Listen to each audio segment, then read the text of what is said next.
மக்களின் பிரச்சனைகளை மனதிலிருந்து இதயத்திலிருந்து எடுத்து பேச முடியாமல் எழுதி வைத்து படிப்பவர்களால் இந்த நாட்டிற்கு எந்த பயனும் இல்லை. அண்ணல் காந்தியடிகள் அருமை தம்பி தங்கைகளே, எந்த ஒரு வார்த்தையும் நீ வாயிலிருந்து எடுத்து பேசாதே, உதட்டிலிருந்து பேசாதே, உன் உள்ளத்தில் இருந்து இதயத்தில் இருந்து சொற்களை எடுத்து பேசு.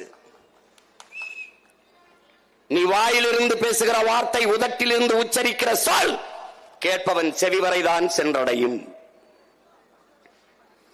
இதயத்திலிருந்து எடுத்து பேசுகிற வார்த்தைகள் தான் கேட்பவன் செவிக்குள் சென்று அவன் சிந்தனையை தொட்டு செயல் வடிவம் பெறும் என்கிறார்.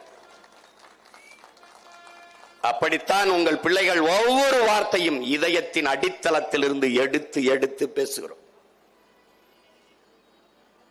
இனிய சொல் இரும்பு கதவையும் திறக்கும் என்கிறார்.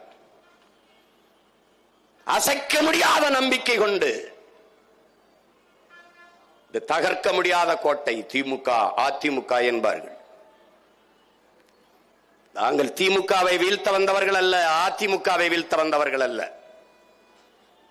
எங்களுடைய நோக்கம், எங்களுடைய கனவு, எங்களுடைய பயணம் என்பது திராவிடம் ஒளி என்பதல்ல, தமிழ் தேசியம் வெல்க வளர்க என்பதுதான். இங்கே கருணாநிதி ஒழிக, அவர் ஒழிக, இவர் ஒழிக அல்ல. எங்களுக்கு எங்கள் உயிர் தலைவன் பிரபாகரன் வாழ்க என்பதுதான் கோட்பாடு.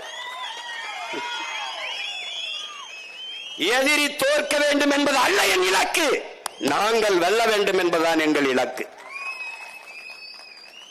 நேர்மறை சிந்தனை பல மடங்கு ஆற்றலை பெருக்கி தரும் என்கிறான். அதுபோலதான் எதிரி தோற்க வேண்டும் என்பதற்காக நாங்கள் களத்தில் நிற்கவில்லை, தமிழ் தேசிய பிள்ளைகள் வெல்ல வேண்டும் என்பதற்காக களத்திலே போராடி கொண்டிருக்கிறோம். 75 லட்சம் பேர் வேலை இல்லாமல் தேர்வு எழுதிவிட்டு விண்ணப்பித்து விட்டு வெளியே நிற்கிறார்கள். 55 லட்சம் பேர் விண்ணப்பித்து காத்திருக்கிறார்கள், தேர்வு எழுதி காத்திருக்கிறார்கள். அதில் 29 லட்சம் பேர் பெண்கள். பெண்களுக்கு உரிமை, பெண்களுக்கு முன்னுரிமை, பெண்களை போற்றுவோம், நாங்கள் பெண்ணியவாதிகள் என்று பேசியவர்கள் 29 லட்சம் பேர் பெண்கள் மட்டுமே. அதில் 282 பேர் மாற்றுப்பாலினத்து பிள்ளைகள், திருநங்கைகள். ஒரு தேர்வு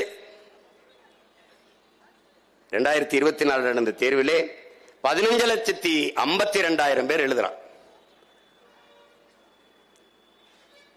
15,52,000 பேர். வேலை வாய்ப்பு எவ்வளவு? 3,937 தான்.